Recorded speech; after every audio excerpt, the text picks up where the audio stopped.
1 second. All right. What's up, Chumas? How you doing? Welcome back. Hope you guys had a wonderful week. Sun's out, guns out. It is way too damn hot in the Los Angeles area. I am here in an undisclosed location, ready to talk about Cyberpunk, and I hope you guys had a wonderful week. Before we get straight into it, make sure you guys join that Discord community. The link will be in the description below. Make sure you guys follow me on Tabletop Cyberpunk. It is a podcast about Cyberpunk. I've had some cool guests on. And make sure you guys follow me on social media at JonJonTheWise. That's where you can find me on all social media, including TikTok and all that cool stuff. Other than that, patreon.com/JonJonTheWise. Guys, seriously, I really, really, really appreciate the love and support I've been getting from the Patreon. You guys have no idea how much it means to me and how much it's helped me grow my channel with like equipment and being able to like increase production value and stuff like that. Pretty much 100% of that money goes to back to the channel. So if you guys want to help me out and grow this channel, that is the best way to do it. Patreon.com/JonJonTheWise. All right. So welcome back. What's up, Ferg Clan? Loving the Weather DLC RTG released. Yeah, I'm actually going to be talking about it tonight. Thanks, Young Bohemian. I appreciate it. Tonight I'm going to be talking to James, my buddy James, James Hutt from Martel Sorian. Him and I are going to be covering the Weather DLC. So stay tuned. That should be releasing later on this week. And if you guys have any questions, make sure you get it to me. All right. JonJonTheWise@gmail.com is a really good way to do it. Otherwise, any other way is fine. It's storming here in London right now, so I feel like I rolled bad on the DLC table. Yeah, that's funny, man. Sorry you guys lost the Euro Cup. I'm not really into soccer all that much or football, but I know that that's an important cup over there, or league. I don't even know what it's called. But shout out to Italy for winning, and sorry to England for not being able to clinch that victory. So I hope you guys had a wonderful week. Had some great games. I'm Irish, so don't worry. Congrats, Italy. Nice. Well, sorry about Conor McGregor then. I made a homebrew weather table 2 days before the DLC released. Oh, Ferg, that's terrible, man. I mean, it's great. Now you get two different options, you know what I mean? It's always good to get something official from Talsorian and to use it and supplement with what you got, you know what I mean? So, yeah, that's pretty much it. I hope you guys have been having great games. I've been like a little bit back on the wagon. I've been painting. I started painting some Combat Zone minis. I haven't. I started on some Warhammer minis yesterday from a commission. I'm doing a bunch of little orc cans, and after that, I'm gonna get back on to doing more models in the Combat Zone line. Also, I've been posting on TikTok and Instagram my painted minis and stuff like that. So if you guys want to check that out, that's the best way to see that. Um, I've been trying to be cool like the cool kids. TikTok's super addicting right now. All right, that's pretty much what I do. I just sit around, I look at TikTok, I like things, and then later on at night, my wife and I we sit on the couch and we talk some shit and look at some TikToks that we saved for each other. That's like our daily routine, and we look forward to it. So the Chinese government is all up in my house, spying on me. So yeah. Anyway, other than that, last week I was playing some Cyberpunk with the Patreon boys. It went great, and we had a really good time. Went on TikTok for like 5 minutes, and it was just content after content. So I can understand how it can be addictive. Yeah, it plays on that thing that people enjoy content that comes at you in small bits and pieces, and that's what people really enjoy. So because of the way TikTok is designed, 15 or 30 seconds or a minute or whatever, that's like the best way to digest anything. A joke is like under a minute. A funny meme is under a minute. And you just sit there and you laugh. And then there's things involving your hobbies. Um, like there's nothing about Cyberpunk right now. There's like, I think I'm probably one of the only people that posts about Cyberpunk Red on TikTok. There's like very few that post about Warhammer. It's like such an old person's game. Just like tabletop RPGs, I'm looking at my numbers. Most of you guys are between 18 and 40. Are my, I think 40, 18 and 45. Most of them are like, yeah, 18 to 45 males is like my biggest demographic right now. Ugh, which is great.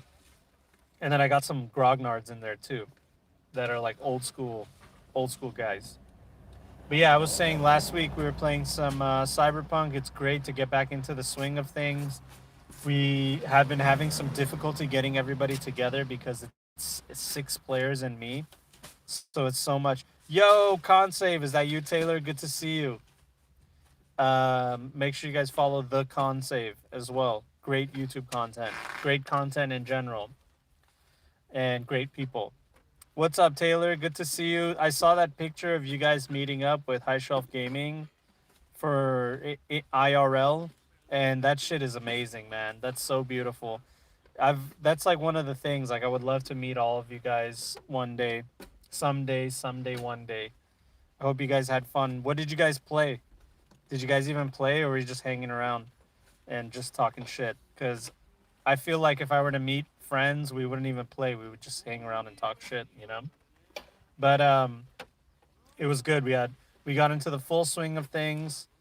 We were playing, having a good time. All six players were there, and I got one of the wise guys, Jimmy, to come and join us as well. He's a part of our crew. He was just sitting in and checking things out. I'm gonna be starting something a little bit experimental.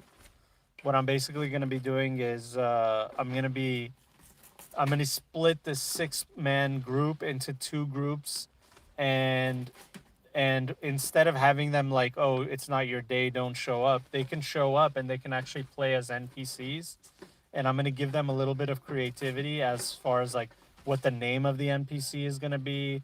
And all I'm going to give them is motivation. Like, this is the NPC's motivation. Everything else is up to you, their organization, their name, and all that stuff. So I'm going to be experimenting with that, see how that works. And then I'm hoping that these two groups, they will go branching paths into the plot. And then one day we'll do like a super meeting where all of them get together and we do like a big plot point kind of thing going on. Mostly hung around and talked shit, haha, did a few board games and just hung out.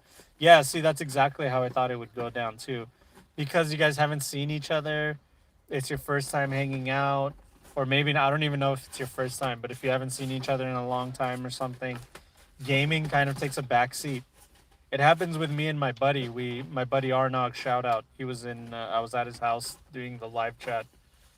Sometimes we meet up. That day, actually, that I met up with him, we didn't even play. We sometimes we don't even play. We just hang out, we chat, and we talk. So there's that going on. Let me make sure. Let me share and let people know that I'm live. Let's see here. All right, I'm back. Sorry about that. Just wanted to make sure I put the bat signal out, let people know I'm live. But yeah, sometimes we meet up with some friends, and because we haven't seen each other for such a long time, we don't even want to play games. We just want to chat and talk and see what's going on, catch up, see how everything is going in life. And that's pretty much it, which is kind of a bummer because that means we don't see each other often enough to make it like a regular gaming group. And that's kind of a bummer, but that's just life. That's how it is. I expect that my life will be a little bit more free once my son is a little older and all that. And my wife and I've decided we're just gonna have the one kid, so we're gonna have a lot more free time, a lot more focus on our one kid and stuff like that. So it's gonna be good. It's hard even for all of us in the same state. Life is crazy.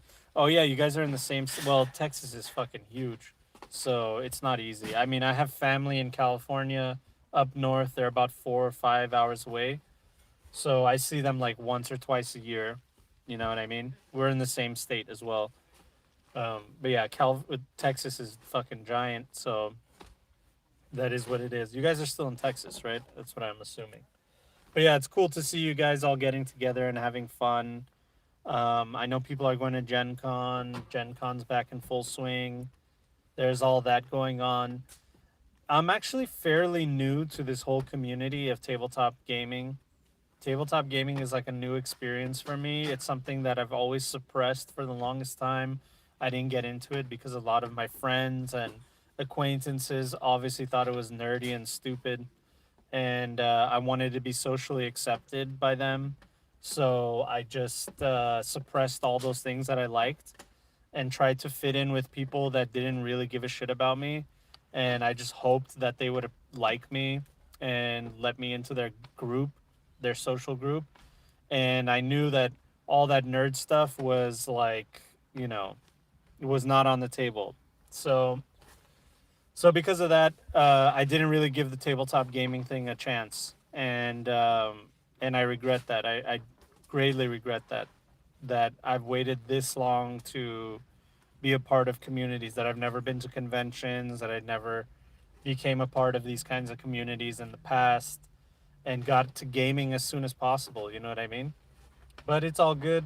Uh, you can always start at any point, and even though I'm like 3 years into it, I think, yeah, like 3 years into it, I've been welcomed by all the communities that I've been a part of. I haven't witnessed any gatekeeping or any of that cringy shit that you see from most gaming groups. So it's been good. It's been good. It's been a great experience. I've been meeting like a lot of awesome people. Yep, feel that. Most of us, yes, even a lot of the HSG folks. So that's cool. Yeah, that's really good. That's the yeah, meeting all of you folks through the content creation and stuff like that has been really great. And I never forget anybody that has been great to work with and has been a good positive influence and inspiration to me. I'll never forget those people, and I'll also never forget the people that snubbed me, that that didn't take me seriously, that you know that kind of shit. I never forget that kind of shit. It's not that I hold grudges. It's just it's not even like ill will. It's more like, okay, well, you treat me this way, but later on in the future, when I'm a little bit more known or whatever, I'm on your radar. I'm gonna remind you of that time that you snubbed me, and I'll remind you to your face, and I want to see your reaction. That's what I live for. I live for that situation where I'm like, oh, you didn't give a shit about me before. You didn't take me seriously. Maybe you looked at my subscriber count or viewer count, and maybe you didn't take me seriously until Artel Sorian decided to, be work more closely with me. And I'll be cordial, I'll be fine, we can meet each other, and we can even collaborate in the future. But I'm going to bring it up, and I'm going to tell you, and I want you to sit in that uncomfortableness and explain to me what's going on there. You know what I mean? I live for that, actually. Maybe these sunglasses are giving me an attitude. Young Bohemian can definitely relate. It can be intimidating entering into an established community, especially one that can be as gatekeepy as tabletop card games. Worth it for great people you meet, though. Yeah, that's the one thing I have learned from, excuse me, that's the one thing I have learned from these tabletop communities and people in general, is that no matter how bad of an experience you have with a group, there's always going to be a good group on the other side of the fence. Like the grass is greener on the other side. You know what I mean?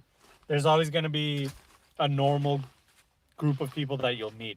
Like, for example, the Warhammer community is known to be like pretty toxic, just like the League of Legends community and Dota 2 and Call of Duty. Like these all have like that stigma of like bigoted racists and weirdos and edge lords and bad hygiene and gatekeeping, and people saying stuff like, "Oh, you play Tau, get that shit out of my face," like openly mocking you.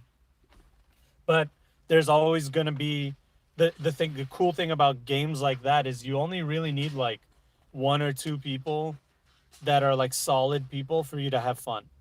For example, I made a local friend in the community that plays Warhammer. He's a dad. He works a full time job. We make appointments for when we're gonna play 2 weeks in advance, and we show up. We do our thing. We have a good time. We take off. We shake hands and we leave. And it's a really positive, great experience. I'm having fun, and it's one person that I made friends with. Just one. That's it. I got out of my comfort zone, reached out to them, and we became friends. And now every time we meet more and more, we're becoming even closer. And that's just one person. That's it. You know, there's a giant community of like thousands of people that are playing the game, and all I need is one person to enjoy it. So that's the truth that I found out about tabletop RPGs. Yeah, granted, like, you know, Cyberpunk, D&D, Call of Cthulhu, all these like tabletop RPGs, you want to have like at least four people, including you. You know, three is okay, but a fourth one would be better. Four people, including you, is like the minimum for having a really good time, like having a solid group, which is a lot harder to do, but it's still possible. I've seen it done. I've seen it done many times. I think it's a little bit easier for some people, depending on their situation, but like, you know, because of the internet, it's much easier. But if you want to do it in person, that's so difficult. It's so difficult to go through your local scene. And Twiggy, you know all about that. Taylor says a lot of great communities out there, and also amazing that you jumped in and made such a welcoming community in Cyberpunk too. I appreciate it, Taylor. Thank you. The reason I did that is because I've said it before, but I saw an opportunity where there was kind of like a hole to fill. Like Artel Sorin was doing their job of doing the same thing, but you know that's an official thing. There was no like unofficial group that was for Cyberpunk Red. There's the Data Fortress crew with Derek Bernier, I think it is. I don't know exactly how you say his last name, and he's been doing it for years, and he's a staple of the community. Like shout out to him. I'll never forget his contributions to the cyberpunk community. So he's been doing it on his own, and he's been doing it before me. And there were some other ones too that were a little bit shaky. They got a little too political, a little bit too weird. You know how people get in those communities.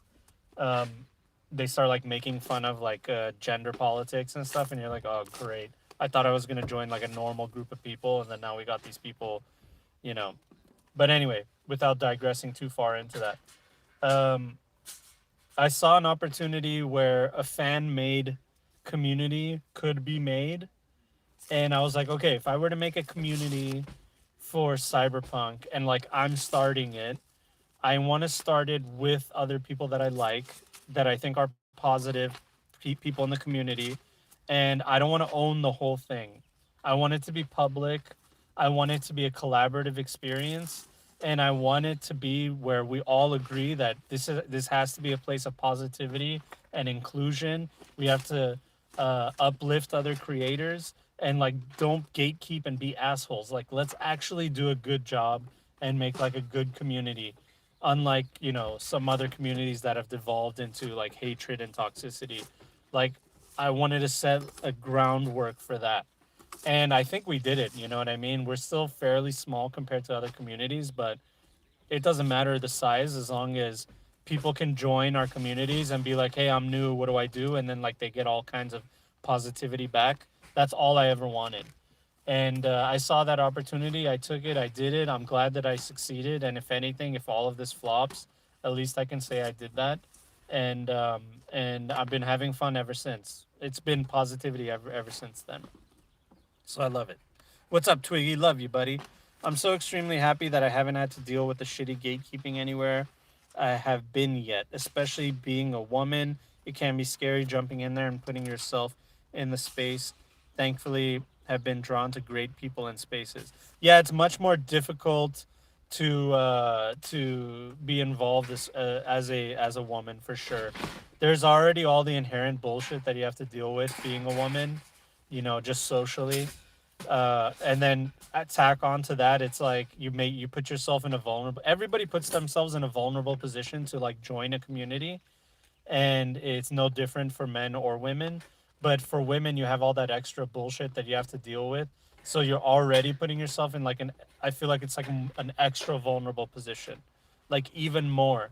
So it's like really hard, and without sounding cheesy, it's pretty brave for women in the tabletop gaming community and gaming communities in general to like put themselves out there, and knowing that there is a possibility that they'll be ridiculed, harassed, on levels that are just disgusting, and on levels that are unacceptable by any moral standards, normal moral standards, I should say.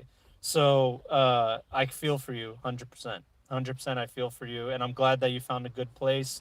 I'm glad that you're a content creator that's trying to also move positivity forward. So big ups to you, big ups to any woman that joins the tabletop RPG community. And that's one of the things we wanted to be inclusive about too. We wanted to make sure that people knew that I don't care where you're from, who you are, whatever. Doesn't matter what your pronouns are or how you identify. You're welcome. This is all for you.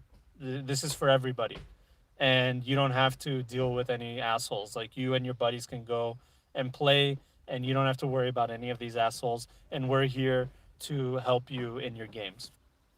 So yeah, I love that. The Tao comment hit home. Yeah, I know, man. I can genuinely relate to the Tao shade. Some guy at the FLGS asked me who I played, and I was like Tyranids and Tao. Then he laughed and said something about the meta, and I just shrugged. Yeah, it's just so stupid, man. If they didn't want that race or faction to be in their game, they wouldn't have made it. So they made it, and I'm buying it, and I'm making an army with it. Whether you agree or not, whether it fits in a Euro Gothic style of lore, and whether or not you think that Games Workshop made that class or that faction just to make money off of people that like robots and like Japanese style anime robots. You can call it whatever the fuck you want. People like it. Games Workshop made it. People responded well to it. They've decided that it's part of the lore and it's part of the world. You don't have to collect it. All right. But if somebody else enjoys it, why are you sitting there talking shit, dude? You know what I mean? Do you want to play or not? If you don't want to play, then don't play. Don't fucking talk shit about other people and what they want to do.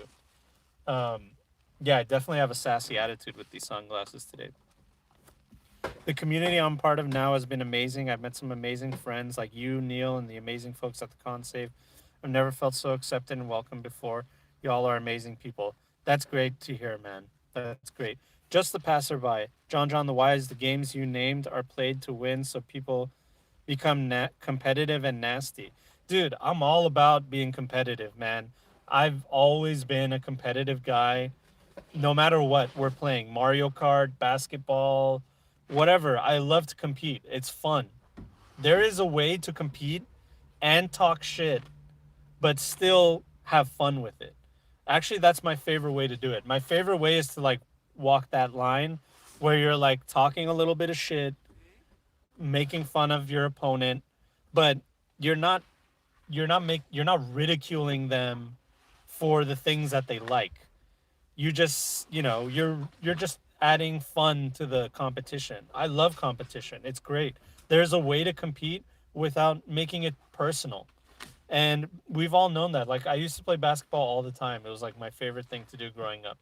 We would all like, when you have like a good group that plays basketball, you guys all play together. Then one guy comes, he's hyper competitive, and you're like, okay, fine. I like to compete. Let's play to win. Fine. Then when he loses, he is a sore loser, starts talking shit, starts like insulting you on levels that is uncalled for because he can't deal with the emotions of losing. It's like, hey man, deal with your own shit. Don't bring your baggage over here. We're just trying to have a fun time. So I understand that people get competitive and nasty, but that's no excuse for like the game the way it is not an excuse for that kind of behavior, because there is a way to enjoy playing that game and be competitive without actually being an asshole. I mean, it's like maybe I could write a book about it. I'm sure there's books about it, but we all know what that is. We all know what it is when somebody ruins the mood. We're all having a good time, and then somebody comes with their bullshit and kind of ruins the mood. You know what I mean? Oh my god, I got a fiver. Twiggy, kudos for John making this amazing community, allowing people to make new friends and experience new things. Love you, Twiggy. This community is great because of people like you. Thank you so much, man. I really appreciate it. But yeah, you all are amazing. So happy. Love y'all. Love you too, Twiggy.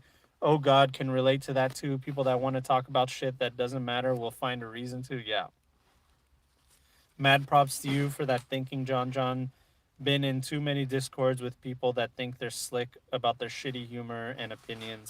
Yeah, that's another thing. Like they think they're being funny and edgy because they see like a stand-up comedian making the same kind of joke, or they watch some kind of movie that has that kind of humor, and then they're like, oh, I'm that person, so let me emulate them and then take this into my community and be a shitty person. Like there's no remedy for assholes. All right, you're an asshole for life. You're going to be an asshole forever. It doesn't matter what community you're a part of. But communities like mine make sure that we weed those people out and we let them know, like, zero tolerance. You know what I mean? Look, you can be a part of this community, but you got to act right. Uh, in our Cyberpunk Discord, the only person that we've actually banned, like we've banned people, but the we didn't ban them because, here, let me put it this way. The only people we've really banned from our Discord have been like bots and stuff. It's like one or two people that we actually banned because of bad behavior.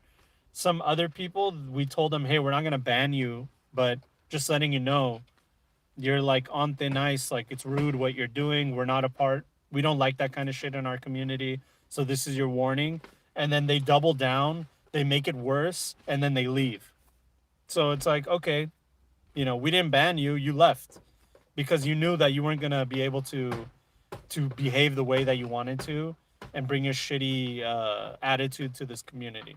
So a lot of people that we have problems with, they leave after they like burn their bridges with us, and then they leave. I'm sure they've made alt accounts and then they don't chat and stuff, so they can still be a part of the community. But that's what I mean. Like most of the time, any of the shitty people we deal with, they see themselves out the door, and that's fine by me. You know what I mean? Twiggy, if it weren't for you, John, I would never have made the numerous amazing friends I made in the past half year. I've gotten the collab with Tay and the guys over at ConSave. I've been able to play in the game, and it's all because of you. You deserve props, John. Thanks, man. I appreciate it. I'm so glad you guys are meeting each other, man. That's really the best part about it, is bringing people together, like matchmaking gamers. Because how difficult is it to find a good community and people to have fun with? Like, I'm so happy to be a part of it, man. That's great to me. Such wise words. What's up, Odinson? How you doing, Steven? Good morning, John. John, looking good, wise man. What are good traits to have as a player? Yeah, good. They can leave. We don't need that kind of toxicity in the Discord. I agree. The good traits to have as a player. First of all, come prepared, as much as possible, as much as the minimum requirement of your game master. So I'm not saying you have to read the entire book or anything. Just ask your game master, like, what do you need from me? And they're most likely going to say, come. The A game master should bare minimum just ask their players, like, come with your character sheet and have it ready, everything ready, gear, cyberware, life path, everything ready to just play. Have your story of your character ready. Be ready to be implemented into my game. That's what a player should be ready with. That's one good trait, is being prepared to be implemented in a game master's game, right? So that's step one of a good player. Step two of a good player is being mindful and respectful of the people around you, not just the game master, but the other players. This one is a little bit more nuanced, and if you are a little bit neurodivergent, or a little bit neurodiverse, or you have some social anxiety issues or social issues in general, this might be a little bit more difficult for you, and you maybe want to just like let that be known off the bat. Not maybe, I think it would be better. Like, it's up to you. I'm not going to tell you how you should do it, But if you let people know, like from the beginning, like, look, I have a problem with social cues. I have a problem with talking over people sometimes. I don't really mean to do it, but I do it sometimes. So like, if I do it, like, let me know. Please have patience with me, and I apologize in advance. And then it's on your group to either accommodate for you or not. And if they don't want to accommodate for you, I guess that's their choice. But that's pretty fucked up in my opinion. If they're gonna accept you to their table, then they should be a little bit more accepting. Like, we're all here in this together. You know what I mean? We all gotta like work hand in hand. That's the thing about it. Like, we're all it's just the social contract, right? So a good trait for a player is to let let everybody know about any issues that they have. Be cognizant and mindful of how you behave at the table. Be mindful of how you act. And there's things that problem players do that you might not know that you're doing, and that's going to be up to your game master and other players to inform you. But guess what? If you guys all already have like a good relationship together, and you already like leave everything out on the table, and you say like, hey, these are the problems I have, apologize in advance, then you, you don't have to you don't have to hold in any of the criticisms that you have for each other, because you're more comfortable with each other. You know that there's nothing to hide. You're like you're thinking to yourself, I put everything out on the table. We all know everything about each other. So if I have something that is wrong with me, if there's something that we need to address, we can just address it. You know what I mean? So that's something you should have. And yeah, just being mindful of people's time, of the social aspects of everything. Twiggy says, I will say that's something I deal with. I have Asperger's, and I will admit that I sometimes do those things. I don't mean it maliciously, but it can be seen as negative. It's something we can work on, and it's refreshing to know that the group is willing to work with people like me. Yeah, exactly. And the fact that you let people know off the bat, that means we don't have to guess like why you're behaving the way you are. You know what I mean? I don't have to guess why you're behaving the way that you are. Now I can go like, oh yeah, wait a minute. He told me X and Y about himself. That's right. So if he told me that those things about himself, then that means that that's why his behavior is the way it's going down. And it doesn't have to be personal, it doesn't have to be malicious. Yeah, exactly, Twiggy, like the talk that we had. So if I have a problem with my player who has a social challenge, something that challenges him socially, I don't have to guess like, oh, is he being an asshole? Is he trying to ruin my game? Is he not taking things seriously? Is he being selfish? I don't have to guess those things and try to come up with conclusions. I can already go, oh, yeah, he told me that he has a few issues. So, maybe this is what that is. And 9 times out of 10, that's exactly what it is.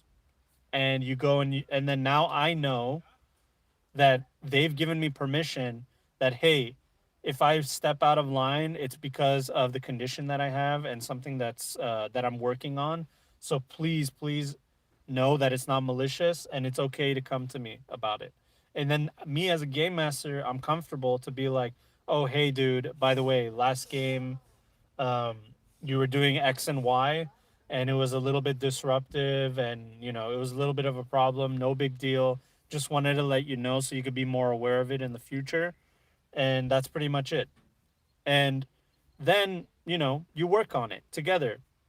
And 9 times out of 10, it works out because the person's like, oh shit, I didn't realize that I do that. So let me go back and be more aware of it. That's all it is. I can definitely relate to needing to be reined in at times. Yeah, me too, man. Uh, Just a passerby says, TTRPGs always have been field full of Asperger's. Says this Asperger. Yeah, yeah. My buddy Arnog has Asperger's. That's the first time I ever learned about it was through him. And you're right. There is something about it. I wonder why it attracts. I mean, it attracts everybody, but I have found that in the gaming, maybe it's because it's kind of like an outlier thing, and like you can excel at it and have fun with it, even if you have those kinds of social issues. It's interesting that uh, there is a there is something out there, a hobby out there that is a social hobby. At its core, its aspect is a social hobby. And people with social problems can still thrive within it. Isn't that interesting? If you think about that, I never thought of it that way. That you can have social problems, like that is exactly one of your major problems, and you can still thrive within this hobby, which is based off of social, so like being social. You know what I mean? That's nuts. I never thought about that. I blew my own mind.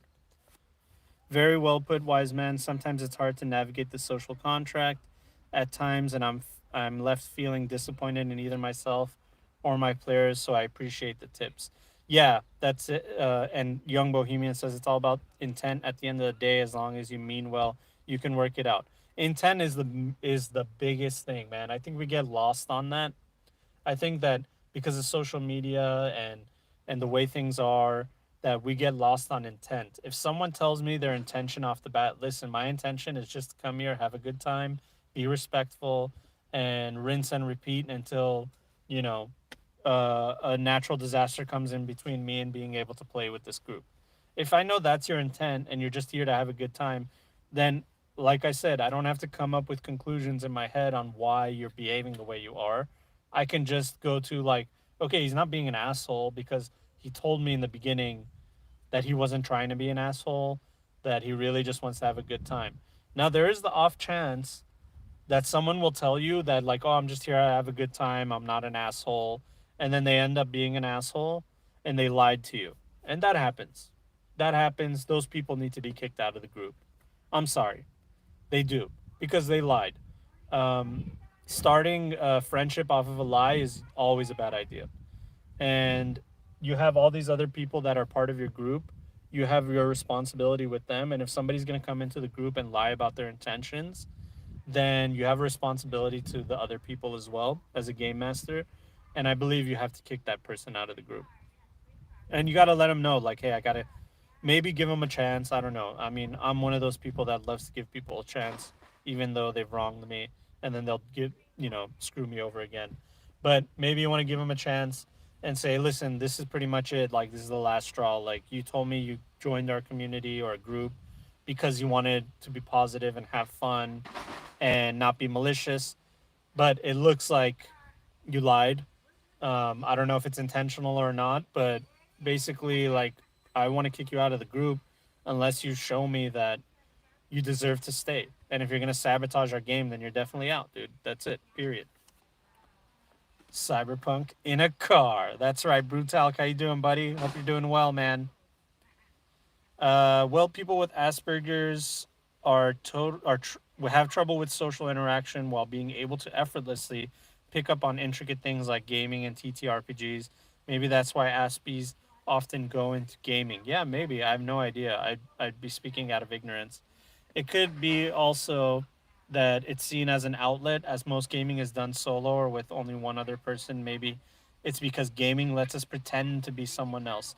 Yeah, there's probably a lot to say about that as well. That you can, if you're not comfortable with who you are in your own skin, like pretending to be somebody else, it sounds a little bit sad, but it actually might be better because you can take risks as the character that you wouldn't take in real life because of your phobias and your fears and your concerns. So so I can get that. I can get that. I can totally see that. What also helps is everyone going in with the attitude of this is a game. Yeah, we all care and we are invested, but it's just a game. It's for entertainment. Yeah, that helps too. I gave you your last chance when you conned me and Red Dragon in. You're on thin ice, beard man. Dude, that was my competitive side right there. You can argue about things that have happened in campaign sessions, but genuinely heated about it and still be able to go, oh well, yeah. That's the other thing. I don't think conflict is such a bad thing. Like there's a way to have a conflict and resolve it peacefully. There's a way to have a conflict and resolve it with class. You know what I mean? And just because I have a problem with you doesn't mean I hate you.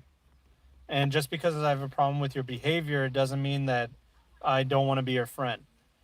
So I think that there is, because that's true, that is a fact, that there is a possibility for you to resolve a conflict without ruining friendships and ruining everything, that I think the best thing to do is try to seek that solution, is try to seek that kind of ending to whatever conflict that you have, is try to figure out like, okay, let me put myself in their shoes, they'll put themselves in your shoes, let's try to sit here, have a mediator, have some Doritos and Mountain Dew, and we'll figure this shit out by the end of the day. And that's what it is. You just sit there, you sit in the uncomfortableness of having a problem with each other, and you come out a better person and stronger and more connected to each other, more comfortable with each other. And now you guys have gone through like a struggle where you've opened yourselves up to each other about your feelings, something that people don't like talking about that much. But like, if I tell you my feelings, you tell me your feelings, we have a better understanding of each other. Now we can be a lot closer to each other. I know more about you than most of the people in your life now because you've opened up to me. So now I hold more value to you. So that's actually a beautiful thing. That's a really beautiful thing when that happens. So I definitely I recommend that to everybody. Cyberpunk players arguing in character? Well, I never. Kopay smelling like a septic tank. Who could have guessed? Yeah, I know. That shit's hilarious. Renstan, what's up, buddy? Diplomacy and dialogue. That's how you be a great fixer. Excuse me. Yeah, I agree. Diplomacy and dialogue is the bare minimum of being a fixer. As a fixer, you talk to people, and when you meet someone for the first time, you have no idea whether this is going to be a long lasting relationship where both of you mutually benefit from it, or whether this is going to be a terrible experience for both of you. But you got to always hope that it's going to be a positive one, because money, dude. Money and survival. Breaking the current topic, do you have any Ren fairs around you, John? Ever gone to one? Yeah, there's LA, man. LA has everything. LA has everything under the sun. I've been to Ren Fair before. It was fun. People were in character, which is cool. I didn't really care for it all that much, other than like, you know, just doing the fun stuff. It's just interesting walking around, eating the food like a carnival. You know what I mean? I never treated it more than anything like than that.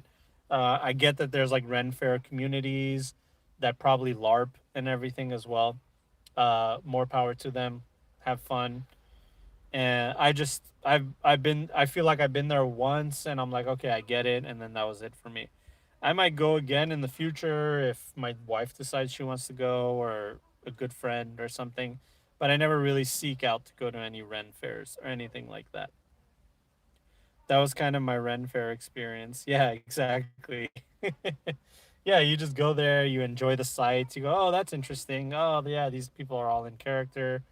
There's a lot of the low cut wench brassiere thing with the breasts out and stuff like that, high cleavage. There's a lot of that going on too, which I get it. That's a part of the like aesthetic. And then there's knights like in full gear. There's archery. There's good food. Yeah, so it's all fun. It's cool.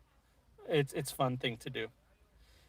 Strive says before the world went isolated, there was a cyberpunk Ren Fair like thing being advertised that would have been nice to check out. Oh, that's interesting. Cyberpunk medieval times kind of thing. That sounds interesting. Um, I know that they did do this one thing at, was it Gen Con? It was some kind of for Cyberpunk 2077. They did like a bar that everybody was in character, and it was like supposed to be the afterlife, right? They did something like that, and people came and they like LARPed.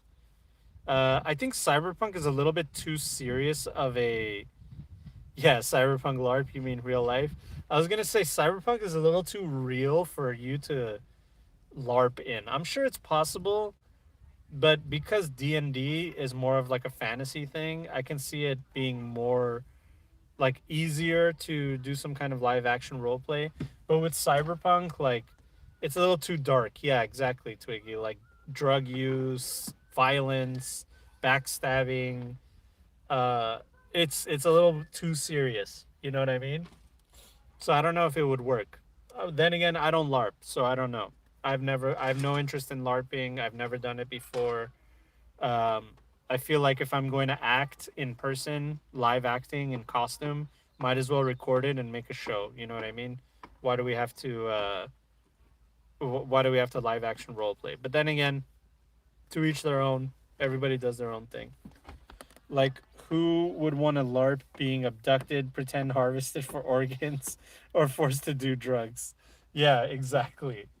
Yeah, exactly. Like, what if you got to kill the bad guy, like, and then you decide you want to kidnap him, put him in your trunk, and drive him somewhere? Is the guy supposed to act all that out? I like the idea of playing D&D in a park on a nice sunny day. Yeah, see, that sounds a little bit more.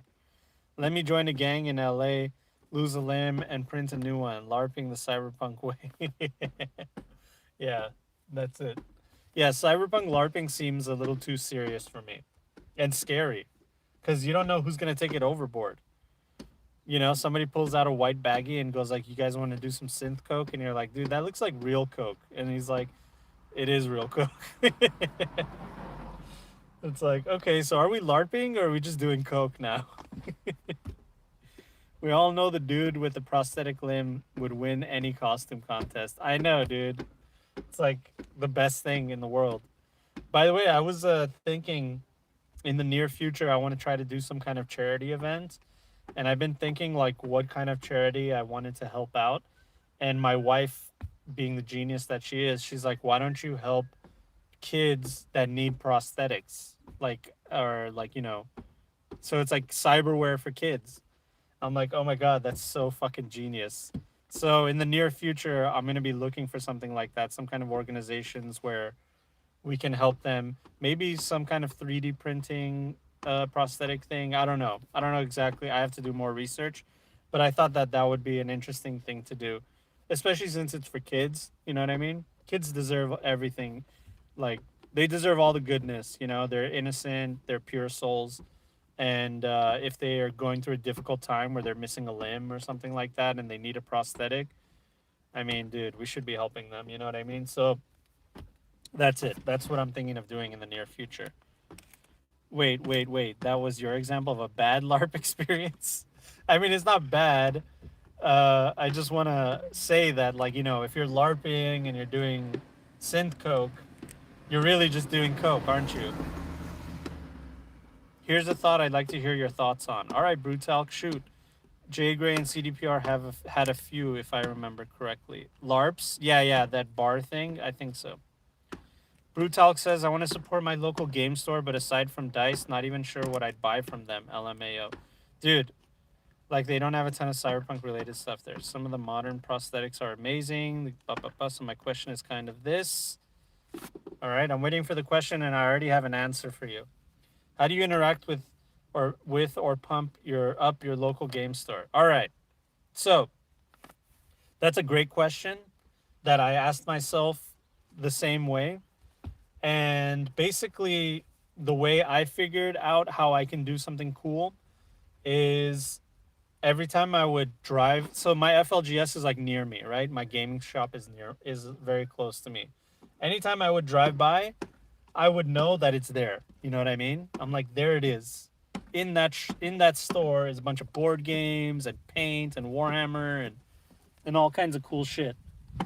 So next time, I would just keep passing it by, and I'm like, fuck, man, I wish I had an excuse to just go in there and just be in there. You know, I don't even know if I'm gonna buy anything. Like, I have nothing on my mind.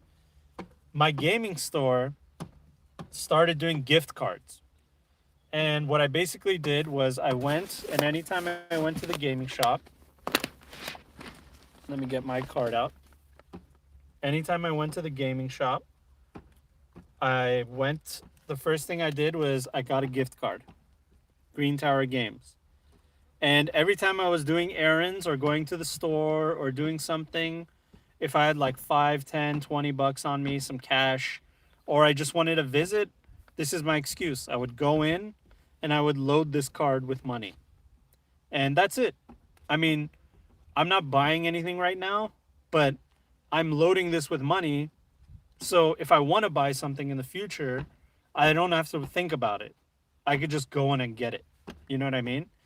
And if I see something interesting on the internet about a board game or some kind of game that I like, I just go in and I get it because I have money on this card because I'm always driving by and I always want to hop in because I love that place.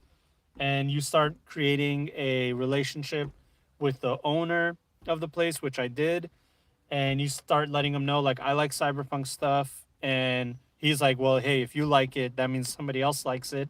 So he started buying cyberpunk stuff, and I started buying the cyberpunk stuff from him. So that's the situation. You go there, you make a connection, you find an excuse to go in there. Now that's how I did it.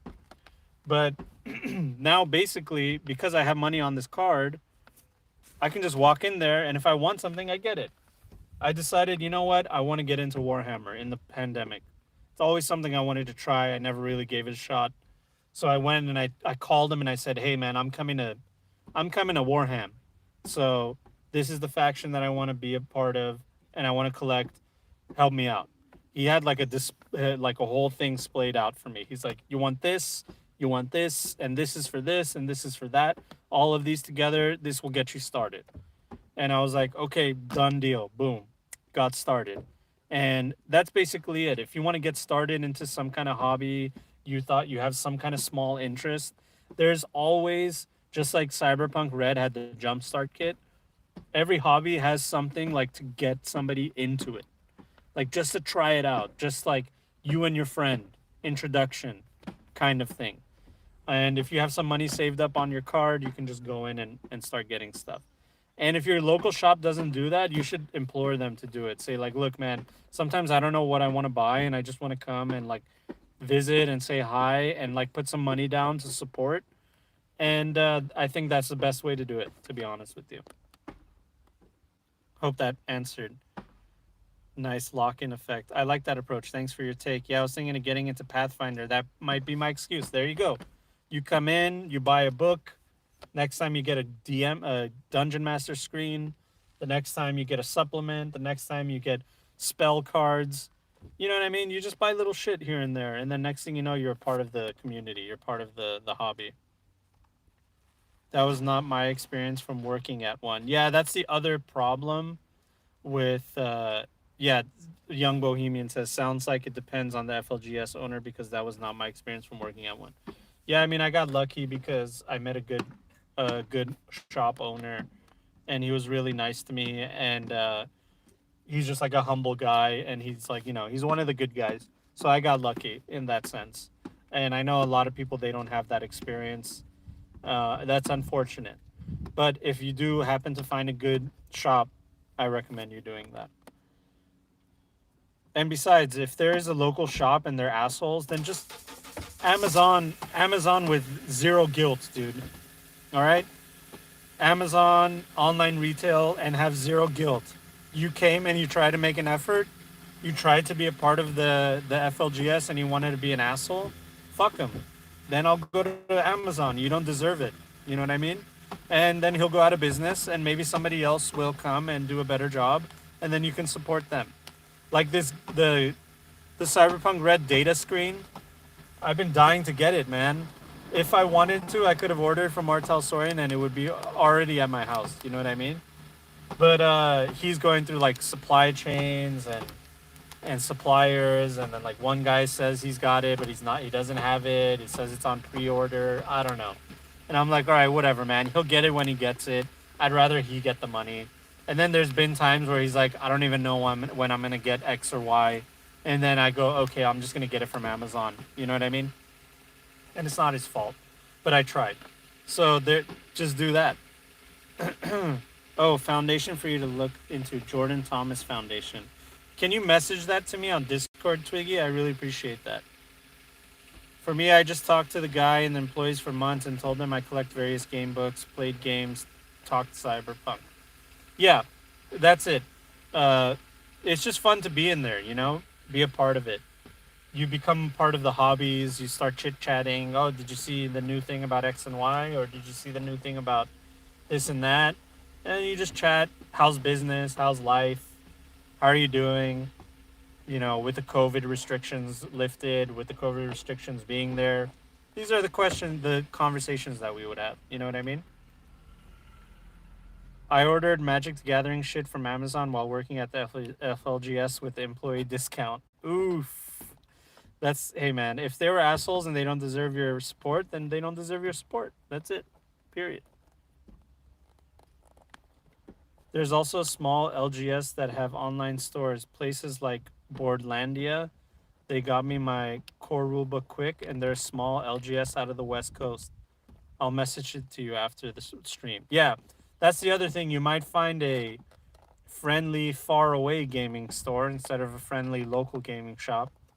And unfortunately, that might be your only option for a good shop. I know my shop that's near me is actually one of those like really good shops. And I know some people that drive out just because it's a good shop. They'll drive like over 30 minutes to come and just to shop there. You know what I mean? So you might want to consider that. I don't know. I'm lucky that it's like right by my house, and he survived the pandemic, and he's been doing well. He actually has employees now, and he's open every day of the week, which is awesome, man. He can finally take some days off. So it's just luck, man. Luck, and it is what it is. If you don't find a good shop near you, then just order online, man. Guilt free. It's there. It's available. Arts House Soaring will still get the support. So, it's unfortunate that the nearest brick and mortar shop isn't a part of it, but what can you do? You know what I mean? Oh, and other ways that I pump up my local shop is I let them know about new products. I let them know about, because he doesn't really follow Cyberpunk. Yeah, there's so many things to follow. I can't expect him to follow everything. But if Artel Sorin has a new thing, I go and I tell him like, hey, this is the new thing that's coming out. You can start getting pre-orders. This is the MSRP. Um, if you're part of the Bits and Mortar program, then they can give you a free PDF copy. He's like, "What's Bits and Mortar?" I'm like, "Oh, dude, here it is." I told him about it. He signed up to it. Now he can advertise that. Like, hey, you get a free PDF copy of Call of Cthulhu if you buy the book. So there you go. There's all these like programs that I helped him be a part of. I let him know like things that I find out, and that's it.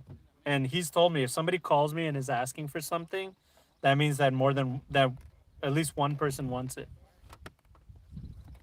So yeah, that's it. Yeah, exactly. That's what I did to my LGS. I brought RTS and Cyberpunk Red up to him. I think you meant RTG. Up to him, and he ordered 10 core rulebooks and jumpstart kits. Sold them now. Now he wants to work with RTG in the future. Yeah, exactly. Shiny Games in the UK stocks all the Cyberpunk Red stuff, miniatures, etc. So if you don't have local, it's really good for online. There you go. So there's other online retailers that are mom and pop online retailers. So yeah, just like Strive is saying. There's some brick and mortar shops that have like an online presence. They have a storefront online and you can order from them. They ship from their store. There's that too. So if you don't find a good local shop, you might want to look into that as well. I actually never considered that. So I appreciate that. Shop local, shop small, shop smart. What is it? Shop smart? Shop local, shop smart. Shop smart. I don't know what it was. But anyway, that's my rant about FLGSs. It's actually been a really positive experience. Shop S Smart. That's what it is. Shop Smart, Shop S Smart. Thank you guys. Um, Everything I learned, like so much of my painting has gotten better because of my local shop. The guy is a painter himself. He's a mini painter himself. So he's taught me so many lessons, so many things. He might even say like one, you know how it is, like the tricks of the trade. He'll be like, "Oh yeah, if you mix water with that and you put a little bit of lemon juice, it does like amazing things." And you're like, "Oh my god, you just saved me so much headache and money just from like a little thing like that, you know?" Or he goes like, "Put your wet palette in the fridge." So, so it's all good. How's the weather out there? It's hot as shit, dude. Too hot. Shiny Games is awesome. Great customer service when I use them. Yeah, exactly. If I send you minis and money, will you paint them? Yeah, I will because we're friends. I've told people that I only take commissions from friends. I'm not taking it from the public because that's all. I'm not interested in doing that because I can't paint for shit. Man, I recommend you get into it. There's honestly so many. The more I paint, the more I realize there's ways to do it easily. There's like easier ways to do it, and I believe in you. I'll talk to you about it after. Sure, no problem. They really helped me out also. That's good. Yeah, so a lot of things that I learned about painting was through him. If I saw like, okay, he told me what paints to buy, what brushes to get, what techniques to use. If I had a question about something, I'd be like, man, I'm trying to look for a brown highlight. He'd be like, oh yeah, XV88, that's what I use. But Games Workshop tells you another color, and he's like, no, that other color doesn't really work. This one's a lot better, and of course he was right. If there's like a new, if I want to get into like the Arkham Horror trading card game, the collectible card game, living card game, sorry, the Arkham Horror living card game. If you don't know anything about it, is so fucking daunting. Like, what do I buy? What do I purchase? What am I missing out on if I get this thing and not the other? Is this an expansion or is this the full thing? He like broke everything down for me. He's like, you need this. All these other ones are cool, but they're not going to help you. These other ones that are a little bit more lesser known are actually way better. So get those things. And like before you knew it, I'm like, I have all that. You know what I mean? Uh, just make sure that you order from a store that doesn't think Infinity and Malifaux are more relevant than Call of Cthulhu, Vampire the Masquerade, and Cyberpunk. Why would they think that? There's a there's a fucking user base for everything. Living card game. I don't know why it's called that, but it's called that. Living card game. I guess because it evolves, like your cards upgrade and stuff like that. I think that's what it means. I'm willing to paint some minis, but PC minis are really important minis. I'd rather have done by someone with skill. Oh, okay. Yeah, I get that. I get that.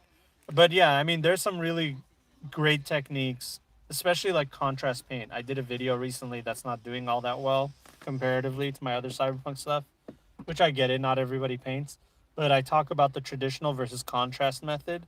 And the contrast method is so easy. It's like you slap down one layer of paint and it does all the work for you. And anything else after that is just like extra shit. You know what I mean? So yeah, I recommend that. Quick signal boost painting video to the moon. I've watched it. It was really informative for me. Well, I appreciate you guys supporting, but yeah, like I said, it's fine, man. You know what I mean? It's not every. First of all, it's about a game that hasn't released yet. It's in beta, and not everybody paints, so it's all good. It's a subset of a subset of people. It's actually compared. If you think about it that way, it's actually doing pretty well. So do not sell your John stocks yet to the moon. All right, my dudes, we did an hour. I really appreciate you guys. Thank you guys so much for listening to my rants and raves. Tonight, I'll be recording with James Hutt. We'll be doing Night City Council episode 3. I really appreciate all of you guys supporting. Hop on that Patreon, patreon.com/JonJonTheWise. That is the best way to support me. All that money goes back into the channel, buying equipment and stuff like that. And thank you. Thank you all. I really appreciate all of you. And what's up, Neko? Sorry that you're just getting here when we're about to leave. Taylor, I wanted to let you know that I'm gonna contact you in the near future to be part of something Artel Sori and Cyberpunk related, one shot campaign kind of stuff. So I'll let you know about it. And I was always gonna let you know. I just haven't. It hasn't even started yet, but it's gonna be happening. So that's it. All right, guys. Have a wonderful week. Love you all. Thank you so much. And shades on, attitude up. Take care. Happy gaming, Chumbas. Have a good one. Bye.